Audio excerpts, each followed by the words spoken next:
Assalamualaikum warahmatullahi wabarakatuh. Kembali bersama saya, Bu Atin Fatimah. Pada kesempatan ini kita akan membahas tentang himpunan. Dan ini video yang pertama atau bagian pertama. Sengaja dibuat menjadi dua bagian agar tidak terlalu banyak dan kalian pun bisa dengan mudah memahami setiap konsep yang disajikan. Ya, baiklah kita mulai untuk konsep himpunannya. Pertama-tama kalian harus ketahui dulu mengenai kompetensi dasar dari pembelajaran kita kali ini. Yang pertama, menjelaskan himpunan, himpunan bagian, himpunan semesta, himpunan kosong, komplement himpunan, dan melakukan operasi biner pada himpunan menggunakan masalah kontekstual. Kompetensi dasar yang kedua, menyelesaikan masalah kontekstual yang berkaitan dengan himpunan. Himpunan bagian, himpunan semesta, himpunan kosong, komplement himpunan, dan operasi biner pada himpunan.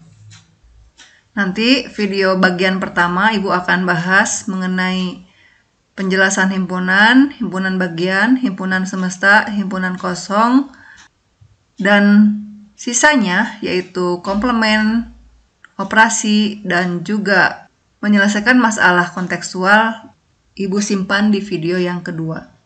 Bagian pertama ini kompetensi dasar untuk pengetahuan, sedangkan yang kedua ini kompetensi dasar keterampilan. Jadi kalian bisa mengukur sejauh mana keberhasilan dari pembelajaran kita melalui kompetensi dasar yang Ibu berikan ini.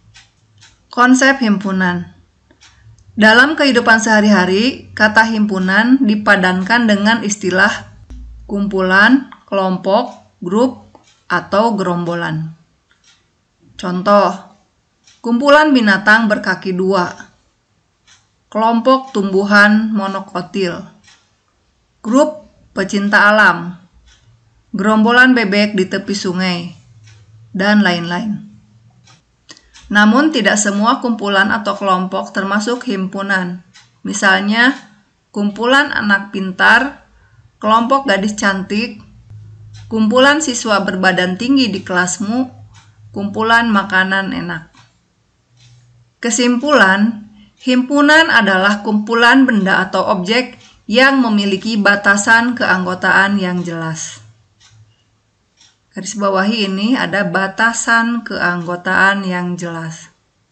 Coba kalian perhatikan mengapa kumpulan-kumpulan yang disebutkan di atas ini tidak termasuk himpunan.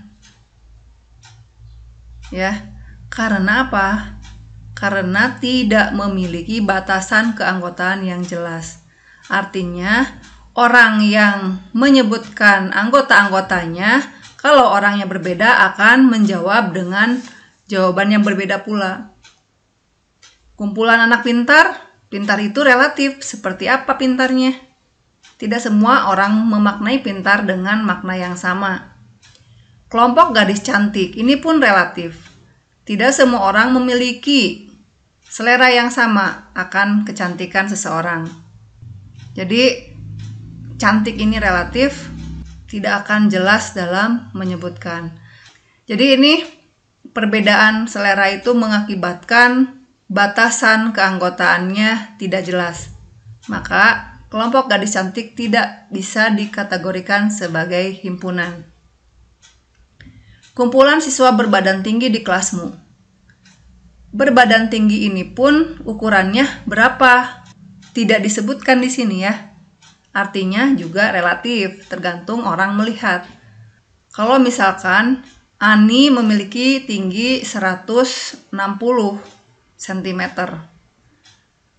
Ketika melihat Ira yang tingginya 170, Ani merasa Ira termasuk ke dalam kelompok. Sedangkan dia tidak. Tetapi ada lagi temennya. Mirna memiliki tinggi 155 cm. Menurut Mirna, Ani dan Ira termasuk ke dalam kelompok siswa yang berbadan tinggi. Begitupun untuk kumpulan makanan enak. Setiap orang memiliki selera yang berbeda tentang makanan enak pilihannya. Jadi kalau misalkan di meja makan disajikan berbagai makanan, kemudian kita harus memilih beberapa makanan yang menurut kita enak, dan orang lain melakukan hal yang sama, maka bisa jadi isi piring yang kita pilih dengan isi piring yang teman kita pilih berbeda. Karena enak juga tergantung dari selera masing-masing. Makanya tidak jelas batasannya. Penulisan himpunan. Himpunan disimbolkan dengan tanda kurung kurawal. Nama himpunan ditulis dengan huruf kapital. Jika himpunan dinyatakan dengan mendaftarkan anggota-anggotanya, anggota-anggota himpunan tersebut ditulis di dalam kurung kurawal dan masing-masing anggota dipisahkan dengan tanda koma. Ini untuk lebih jelasnya, simak contoh berikut. A adalah himpunan nama hari. Kalian tahu hari itu apa saja dalam seminggu? Nah, jika A ditulis dengan mendaftarkan anggota-anggotanya, maka pertama A sendiri nama himpunannya ditulis dengan huruf kapital. Kemudian sebelum menyebutkan anggota-anggotanya dihubungkan dengan tanda sama dengan. Dibacanya himpunan A adalah. Kemudian karena A merupakan himpunan, maka dimulai dengan kurung kurawal buka. Kemudian anggota-anggotanya dimasukkan ke dalam himpunan tersebut. Senin, Selasa, Rabu, Kamis, Jumat, Sabtu, Minggu. Maaf, ini tetangga ibu sedang renovasi rumahnya, jadi sedikit berisik. Di awal video ditayangkan ada gambar keluarga. Nah, pada gambar ini terdapat 5 orang. Di sini ada ayah, ibu, kakak, adik, dan teteh. Apabila kita definisikan sebuah himpunan orang dalam foto, maka anggotanya adalah ayah, ibu, kakak, adik, teteh. Ini sebagai salah satu contoh himpunan. Selanjutnya anggota himpunan. B adalah himpunan nama hari yang berawalan S. Kalau tadi A, himpunan nama hari, tidak diberikan spesifikasi yang jelas. Jadi semua masuk. Kalau di sini ada spesifikasinya. Harus yang berawalan S. Maka B ini bisa juga kita tulis Senin, Selasa, Sabtu. Kita pilih hari-hari yang semuanya berawalan S. Maka anggota-anggota himpunan B adalah 1 Senin, yang kedua Selasa, yang ketiga Sabtu. Bisa dikatakan bahwa Senin tanda elemen atau unsur atau anggota. Senin elemen B atau Senin anggota B, ya. Dibaca Senin anggota himpunan B. Selasa juga sama karena ada di himpunan B. Selasa anggota B, Sabtu anggota himpunan B. Tetapi bagaimana dengan Jumat? Karena Jumat tidak terletak di B atau tidak termuat pada B, maka kita bisa menuliskannya Jumat, elemennya dicoret B, artinya Jumat bukan anggota himpunan B. Jadi nanti kalian ketika menuliskan anggota lambangnya seperti ini, dan bila menuliskan bukan anggota lambangnya yang ini. Tanda yang tadi dicoret ya. Kardinalitas suatu himpunan. Kardinalitas artinya banyak anggota dari suatu himpunan. Disimbolkan dengan huruf N diikuti dengan nama himpunannya. Contoh, P sama dengan himpunan yang anggotanya A, I, U, E, O. Maka banyak anggota himpunan P adalah 5. Kita hitung 1, 2, 3, 4, 5. Ditulis NP sama dengan 5. Q adalah himpunan cacah genap kurang dari 8. Maka karena dia bilangan cacah dan juga genap, artinya bilangan cacah kan dimulai dari 0 dan genap artinya dia habis dibagi oleh 2. Bisa ditulis Ki anggotanya 0, 2, 4, 6. Kenapa 8 tidak masuk? Karena yang diambil harus yang kurang dari 8. Maka banyak anggota himpunan Ki adalah 2, 3, 4. Jadi 4. Ditulis N Ki atau dibaca banyak anggota himpunan Ki adalah 4. Menyatakan himpunan. Terdapat 3 cara untuk menyatakan himpunan. Himpunan dapat dinyatakan dengan yang pertama, menyebutkan ciri keanggotaannya. Yang kedua, mendaftarkan anggota-anggotanya. Yang ketiga, menggunakan simbol atau notasi himpunan.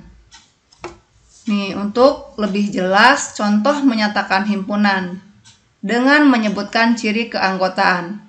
Misalkan himpunan C adalah himpunan bilangan prima antara 11 dan 20. Dengan mendaftar anggota-anggotanya, maka kalian pilih bilangan prima, artinya bilangan yang hanya bisa dibagi oleh 1 dan dirinya sendiri, artinya tepat memiliki 2 faktor. Maka kalian pilih nih berapa aja, 13, 17, dan 19.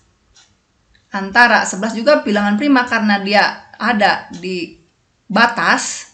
Kalau kalimatnya antara, 11-nya tidak masuk. Tetapi kalau kalimatnya dari 11 sampai dengan 20, 11-nya masuk ya. Untuk kasus ini, karena kalimatnya antara, maka 11-nya tidak dimasukkan. Dengan notasi pembentuk himpunan. Jika C dinyatakan dengan notasi pembentuk himpunan, kita pilih variabel atau huruf yang mengganti anggota-anggota dari himpunan C. Dalam hal ini Ibu pilih variabelnya adalah C kecil. Jadi dibacanya ini C adalah himpunan yang anggotanya C sedemikian rupa sehingga C di antara 11 dan 20 dan C anggota bilangan prima. Jadi syarat-syarat keanggotaan dimasukkan ke sini. Dengan perbedaannya di sini ada pemisalan dulu variabelnya C dan diberikan batasan-batasan dari C. Yang pertama, batas mengenai antara 11 dan 20-nya, ya, batasan dari besaran bilangannya, dan yang kedua jenis bilangannya, ya, anggota bilangan prima. Selanjutnya himpunan kosong. Himpunan kosong adalah himpunan yang tidak memiliki anggota. Simbol dari himpunan kosong adalah kurung kurawal buka tutup, jadi tidak memiliki anggota, kosong di tengah-tengahnya. Atau bisa juga kita gunakan simbol seperti ini, 0 dicoret ya. Jadi ini dinamai himpunan kosong. Contoh, himpunan siswa SMP yang berusia 4 tahun.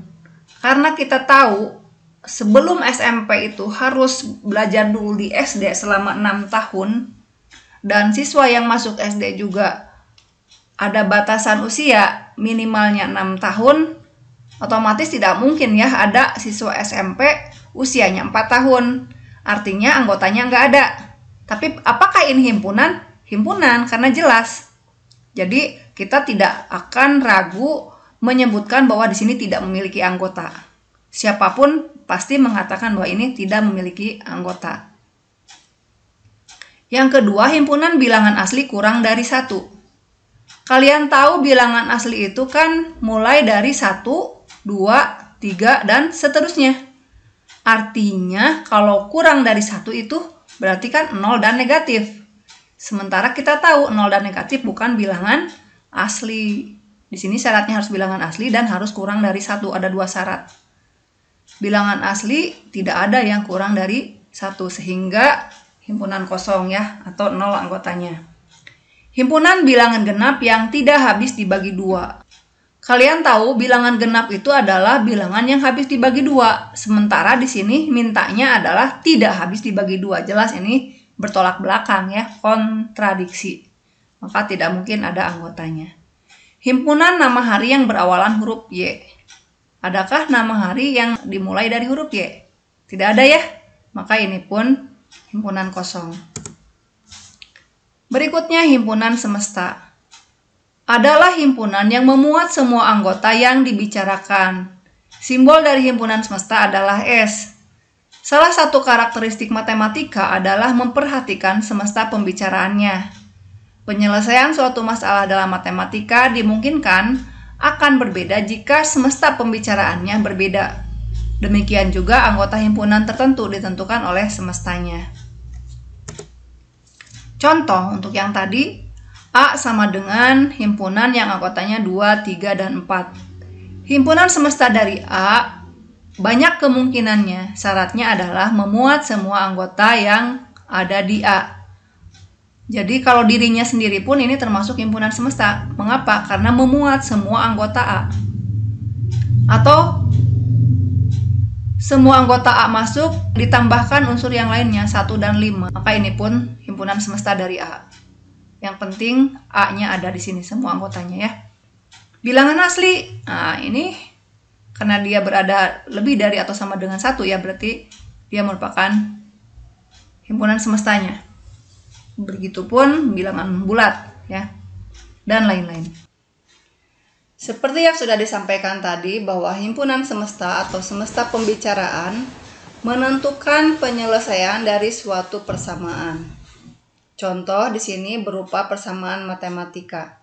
2x tambah 3 sama dengan 10, x anggota bilangan bulat. Di sini yang menjadi himpunan semestanya adalah bilangan bulat.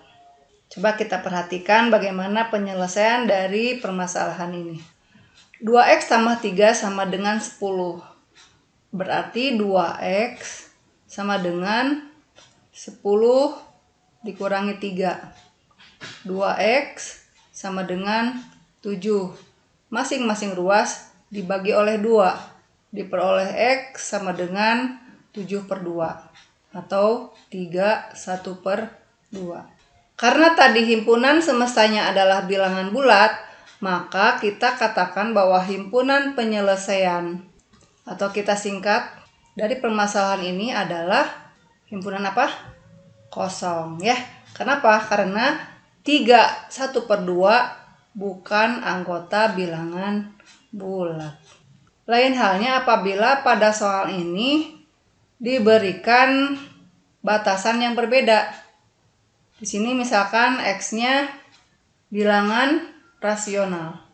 Jika x-nya anggota bilangan rasional. Ketika proses ini kan sama ya.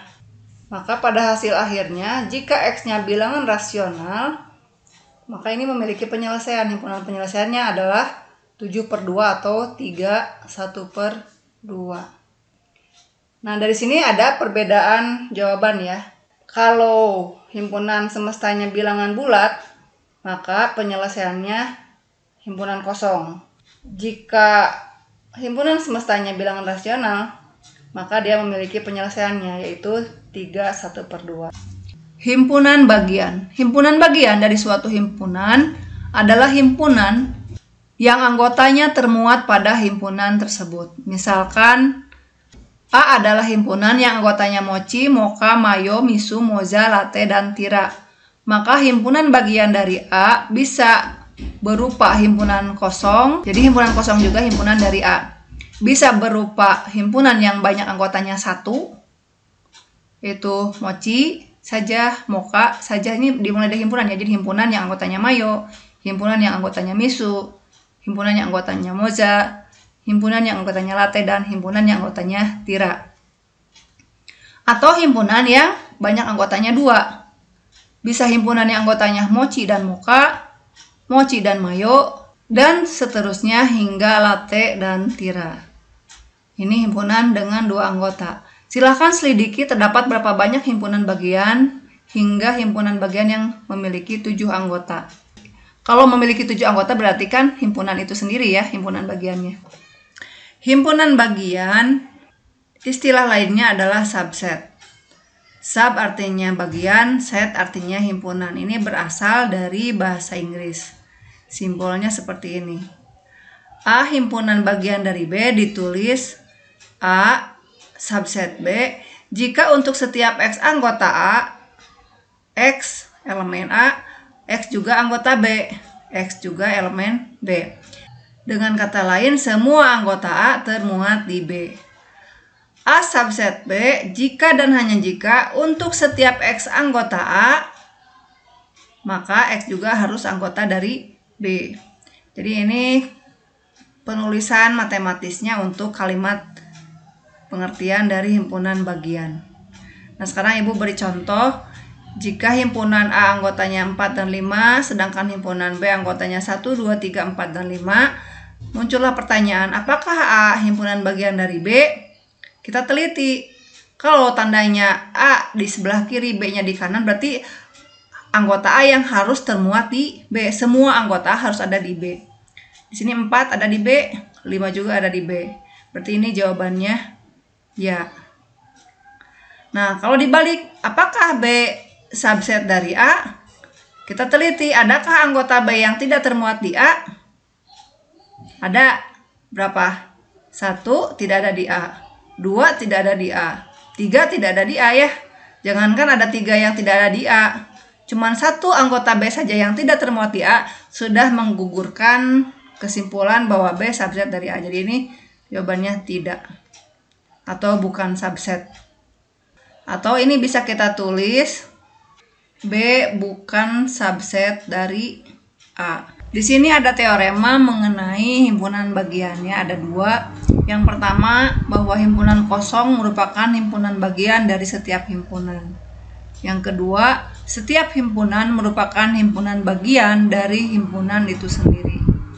Ya, jadi 2 teorema ini yang akan kita gunakan untuk menentukan banyaknya himpunan bagian dari suatu himpunan. Menentukan banyak himpunan bagian dari suatu himpunan. Banyak himpunan bagian dari himpunan A yang beranggota N dapat ditentukan dengan rumus 2 pangkat N. 2-nya bilangan, N-nya adalah banyak anggotanya. Contoh, banyak himpunan bagian dari himpunan M, di mana di sini M-nya adalah himpunan huruf pembentuk matematika. Ada catatan di sini yang harus kalian perhatikan, bahwa di dalam himpunan tidak ada anggota yang ditulis sama. Jadi kalau di sini kan matematika M-nya ada 2, maka yang ditulis hanya 1. A-nya ada 3, kita tulis tetap 1. Begitupun yang lainnya. Jadi himpunan huruf pembentuk matematika terdiri dari M, A, T, E, I, dan K. Berarti banyak anggotanya 6. Sehingga banyak himpunan bagian dari M adalah 2 pangkat N sesuai dengan rumusnya tadi. Dan N-nya kita ganti oleh banyak anggota M-nya 6. Berarti 2 pangkat 6. Jangan lupa 2 pangkat 6 artinya 2 kali 2 kali 2 kali 2 kali 2 kali 2 kali 2. Jadi 2-nya ada 6. Hasilnya 64. Agar lebih memahami tentang himpunan bagian, coba simak contoh berikut. Ki adalah himpunan yang anggotanya Y sedemikian rupa sehingga Y kurang dari 9 dan Y anggota himpunan cacah ganjil. Pertanyaannya di sini ada 2. Yang pertama, tentukan semua himpunan bagian dari Ki, dan yang kedua, banyaknya himpunan bagian dari Ki. Penyelesaiannya, untuk mencari penyelesaiannya terlebih dahulu kalian harus tahu himpunan Ki itu apa saja. Ya, kita coba daftarkan himpunan Ki anggotanya apa saja. Pertama, di sini ada 2 syarat ya. Pertama, dia harus kurang dari 9, dan yang kedua syaratnya adalah cacah ganjil. Ingat, cacah 0, 1, 2, 3, 4, 5, 6, 7, 8, 9 dan seterusnya. Tapi karena di sini ada syarat kurang dari 9, berarti ini sudah tidak masuk anggota ya. Ini udah dicoret. Yang kedua, ganjil. Ganjil berarti kan tidak habis dibagi 2, berarti 1, 3, 5, 7. Dan itu merupakan anggota dari Ki ya. Kita tulis di sini 1, 3, 5, 7. Dengan demikian banyak anggota himpunan Ki adalah 4. Kita akan daftarkan himpunan-himpunan bagian dari Ki. Mulai dari yang banyaknya 0 anggota. yaitu himpunan kosong. Ingat teoremanya tadi bahwa himpunan kosong pasti dia merupakan himpunan bagian dari setiap himpunan, termasuk himpunan Ki juga. Kemudian yang satu anggota. Satu anggota berarti himpunan yang masing-masing anggotanya satu. Oke ya, jadi ada 4 himpunan bagian dari Ki yang beranggota 1. 2 anggota. Apa saja? Pertama 13, 15, 17, kemudian 35, 37, dan terakhir 57. Karena kita menyusunnya sedemikian rupa, jadi tidak ada yang terlewat insya Allah ya. Kemudian yang 3 anggota. Yang 3 anggota ada apa aja? Ada 1, 3, 5. Susunnya jangan sampai ada yang terlewat. 1, 3, 7, 1, 5, 7. Kemudian 3, 5, 7. Dan yang terakhir 4 anggota. Yang 4 anggota yaitu dirinya sendiri ya. Yaitu 1, 3, 5, 7. Jadi ada berapa? 1, 2, 3, 4, 5, 6, 7, 8, 9, 10, 11, 12, 13, 14, 15, 16. Nah, itu menjawab pertanyaan yang kedua. Banyak himpunan bagian dari Ki, ada 16 kalau ditulis secara mendaftar. Tentu ini akan repot kalau kita setiap kali mau menjawab banyaknya himpunan bagian dari suatu himpunan dengan cara mendaftar. Untung ini Ki hanya 4 anggotanya. Gimana kalau banyak anggotanya lebih dari 4? Tentu merepotkan ya kalau didaftar seperti ini. Untuk menjawab bagian B, kalau tadi ini kan kita menjawab bagian A ya. Untuk bagian B, karena tadi kita tahu banyak anggota himpunan Ki-nya itu adalah 4, maka banyak himpunan bagian dari Ki, gunakan rumus ya, 2 pangkat banyak anggota dari Ki, atau 2 pangkat 4, itu 16. Cocok ya dengan banyaknya himpunan bagian yang telah kita daftarkan tadi. Banyaknya himpunan bagian adalah 16. Selanjutnya, himpunan kuasa. Himpunan kuasa itu adalah himpunan dari seluruh himpunan bagian ya. Himpunan kuasa dari Ki disimbolkan P dari Ki. Berarti apa saja? Semua himpunan bagian yang ini dimasukkan. Mulai dari himpunan yang 0 anggota, yang anggotanya 1, yang anggotanya 2, hingga yang anggotanya 4. Nah ini ya, kalau ditulis secara lengkap ini aja dimasukkan semuanya. Banyak himpunan dari himpunan kuasa Ki adalah banyak semua himpunan bagian dari Ki. Jadi banyak anggota himpunan kuasa dari Ki sama saja dengan banyak semua himpunan bagian dari Ki. N P dari Ki sama dengan 16. Ya, dengan berakhirnya materi tentang himpunan kuasa tersebut, berakhir sudah pembelajaran kita dalam materi himpunan bagian pertama. Kita akan lanjutkan di video berikutnya. Ya, jangan lupa nanti pada video berikutnya masih membahas tentang himpunan bagian kedua. Kita akan mempelajari materi lanjutannya, yaitu komplement dari suatu himpunan, operasi biner antara 2 himpunan. Operasi biner ini nanti ada irisan, gabungan, juga operasi kurang. Selanjutnya menyelesaikan masalah himpunan. Sekian untuk pertemuan kali ini. Terima kasih atas perhatiannya. Banyak cinta dari Ibu untuk kalian. Semangat terus. Semoga kalian tetap tekun dalam belajar. Karena apa yang kalian usahakan itu berpengaruh signifikan terhadap hasil yang kalian peroleh. Wabillahi taufiq wal hidayah. Wassalamualaikum warahmatullahi wabarakatuh. Bye.